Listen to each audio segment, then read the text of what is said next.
Okay, so we've got a 2024 model Volkswagen Transporter for Thatcham Category 5, insurance approved, tracking, monitoring and driver recognition with engine immobilisation.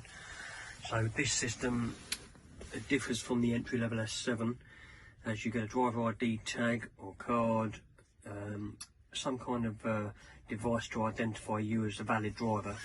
So if somebody clones a key or steals a key, the vehicle with this system, the S5 with the immobilisation, the vehicle just won't start unless it can see that tag.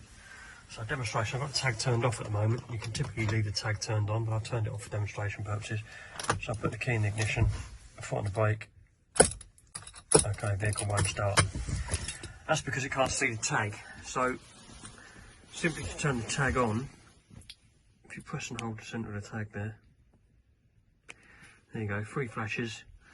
That tells me the card's on. So if I briefly press that now, so we know the card's turned on, so when we briefly press it, we get a little green light. So that tag's now turned on. So if I attempt to start the vehicle again, key in the ignition, ignition on, foot on the brake, engine starts and runs.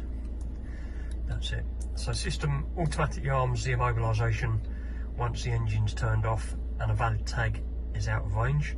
After about 90 seconds it's then immobilised as well, and the vehicle won't restart until it can see a valid driver ID tag.